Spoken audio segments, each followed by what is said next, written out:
Alright, what's up YouTube? It's been a little bit. So I just have my clamps and my intake. I have my stock intake tube. I'm just gonna try and get the S12 running today, I guess. It's been a little bit. She's been sitting in a lot of dust. It rained on it a little bit. You can probably see all that. But I was gonna make or have Sean weld me up an aluminum intake tube, which would have been cool. But I've decided that for all intensive testing purposes, I just want to get the stock intake tube on there, block up what I need to, and try and start it with everything deleted to see where I'm sitting with starting and idling and going through the rev range. So that's what I'm going to be up to today. So here's how the engine bay sits right now. Battery's not in there. I have to rehook up a coolant overflow for now, just for coolant everywhere, just for starting purposes. Put the intake back on. As you remember, we had the little breather from the gas tank pressurization system just to get rid of some of the fumes, because the charcoal canister got deleted as well. I'm going to remount this fuse block because it came off the bolts eventually. And then I'm just going to, I guess, throw on the intake, put the breather back on, block up any holes I need to with the intake tube, the stock one, and try and start it. So put this guy back on, the intake cover, put the throttle cable back on. Oh, slightly loose, question mark. There we go. Assess that a little bit, I guess, if I need to, and then I guess just give it a start, check idle, all that good stuff.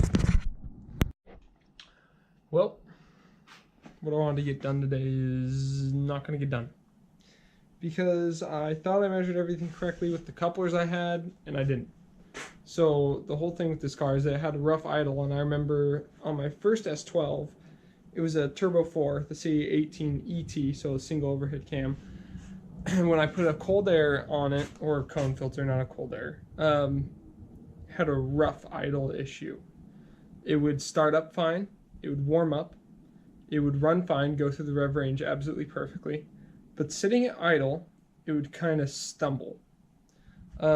Wasn't quite bad enough to the point where it would idle and then die. It was kind of like a whoop, whoop, whoop, whoop, inconsistent, bad idle.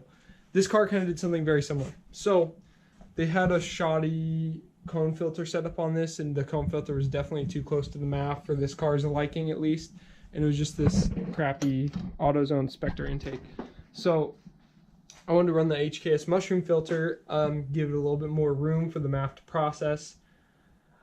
And I ordered a coupler from MAF to filter, and I thought it was about 2 3/4 inch. I had Sean actually measure it, and he got 2 3/4 inch, but the outer diameter of the MAF is about 3 inches.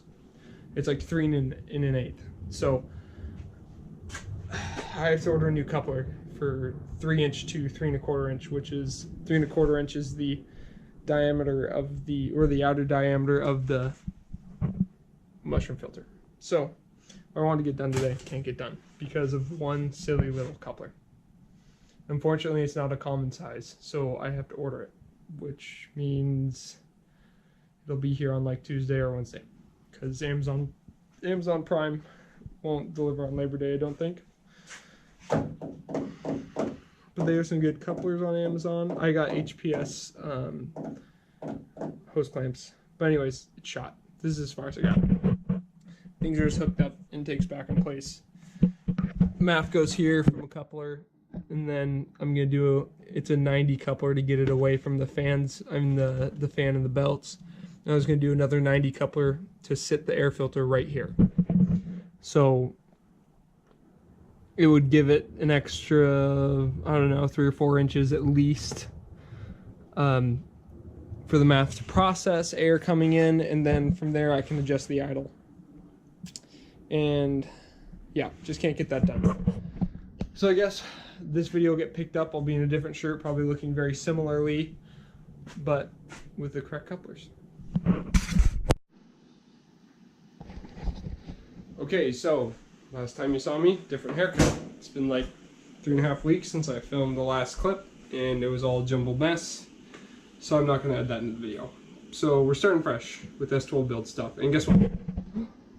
Summer racing. Woo! Oh boy. Oh boy.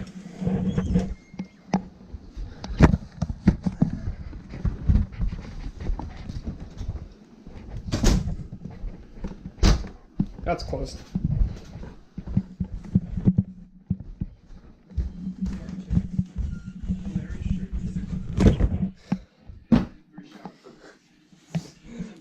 Okay, so I'm gonna open this up with one of the knives I made. Hey, hey, look at that.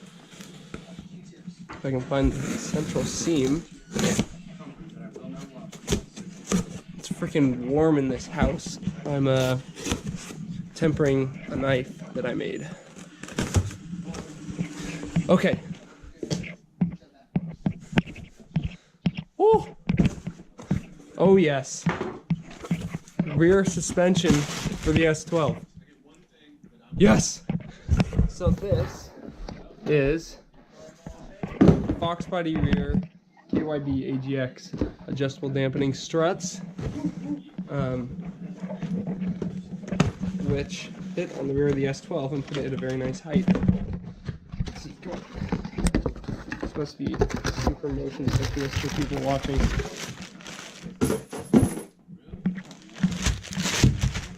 Nice. Look at that, adjustable dampening. That's awesome. This is box one of probably like 5 or 6 that are coming in. So you'll see the next one. Unboxing number 2. I think these are my springs. I don't know. I got home and this knife. I made this. I'm guessing it's springs. So I got from Pit Stop USA 8x5. Was it Pit Stop USA? I don't know. They're 8x5 springs. Or, oh, that's a lie. This is exhaust piping. I ordered this yesterday. How did they get here so fast? Okay, so I actually ordered aluminized 8 feet. I will be getting stainless to do this. So, there you go. Ho ho ho ho!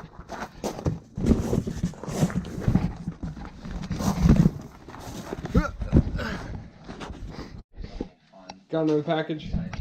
Hey, look at Sean. You haven't been in like any of the clips, like the past 6 clips or something.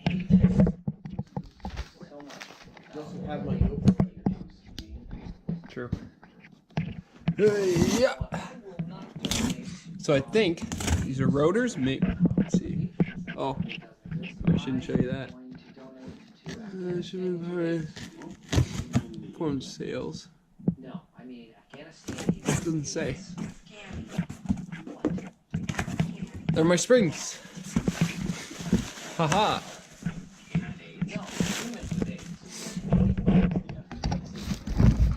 So these are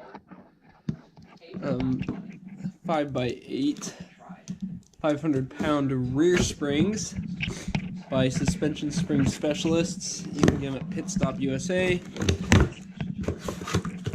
And this is what the rest of what I need for my rear suspension. Look at that.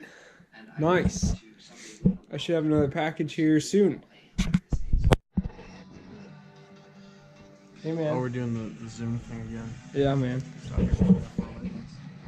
So we're back. Sean's playing FR Legends. The last clip you saw was me unboxing some stuff. In the meantime, I got rotors in from EBC. So today we're going to tear into the rear suspension. I already have it up on jack stands and all that jazz, and I have my KYB AGX. It's a little cramped in here right now. I'm going to be moving here very soon, so things are everywhere. Are you stoked, dude? For what? Dude. Explain what I'm supposed to be stoked for. This finishing a run, brother.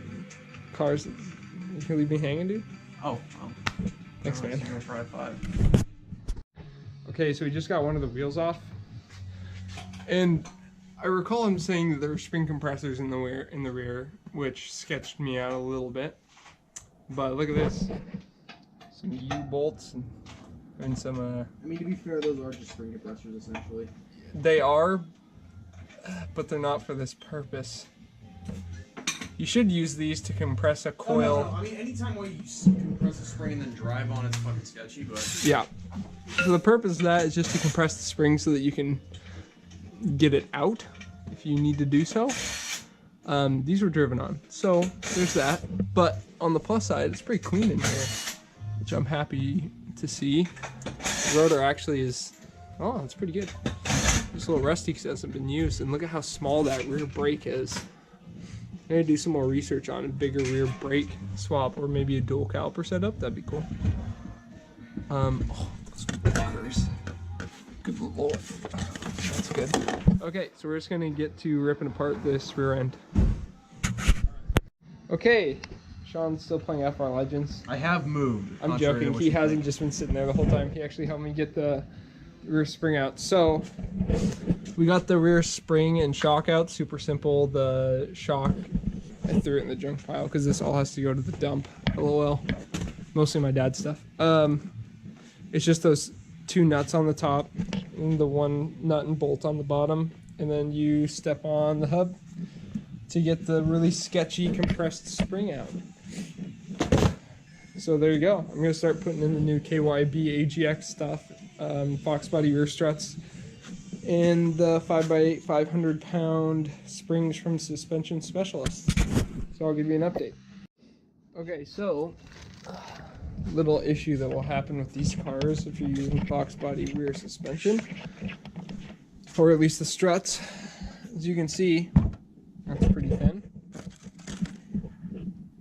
That's a much wider collar in the center of the bushing. So a lot of people use washers. I don't really like the idea of that, so I went and got some steel spacers that are very, very close inner diameter to the outer diameter of the bolt, and I just cut them to 3/8 because that's what I need them to be cut to, because there's about 3/4 inch gap total from the width of that to the width of that. So that should center everything and make it so it's not going to be loose on there in the bolt. Okay, day 2, we're wearing different clothes. Yeah, it got a little dark last time because we live in Washington, so like the winter 6 o'clock and it's done. So we got these mounted with the spacers in there. It only wobbles at the bushing now, which is great. And we're gonna get the springs mounted up. So on S12 forums, I did a bunch of research last night and talked to some people. Shout out to Shane and Waylon. With the ground and flattened coil springs I have, a lot of people just don't run, or most don't run the actual bushing for the perch on the top and bottom. And it's a little loose in here, but no one has issues with it, so I guess I'm just going to do that, as well as if it ends up being too low, you can get adjustable perch mounts for the bottoms, so it basically turns this into a rear coilover. So that's my plan. So we're going to get going on this, and I'll give you an update. Okay, so we just got all the suspension bolted up on the top. Impact gun Nissan. Impact? And no, I'm not just gonna run these. This is just to pass the wheel down for now. Okay, jack it up, son.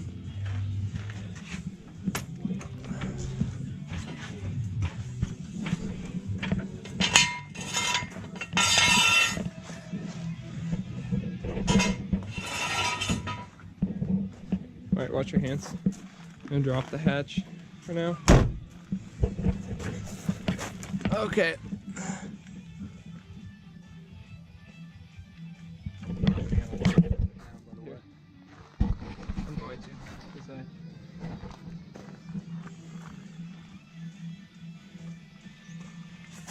let's see.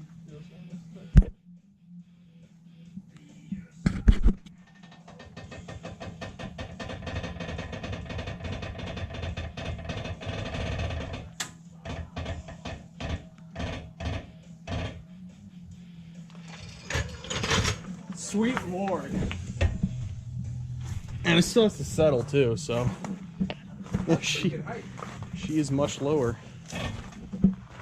There. Now everything's getting set. I just gotta get the fronts done. All right. That's pretty good height. I'm pretty pleased with that. So it's just the Foxbody KYB AGX rear struts with Triple S super suspension specialists rear springs. Running no perch bushings, which a lot of people do. So yeah, there you go. More in the next episode with the front suspension, I guess, and probably exhaust work. And Get the front suspension. So I'll start on the exhaust work today, probably. yeah, and then Sean got the rear or the front seats pulled out, so we're gonna start mounting those too. Anyways. Peace.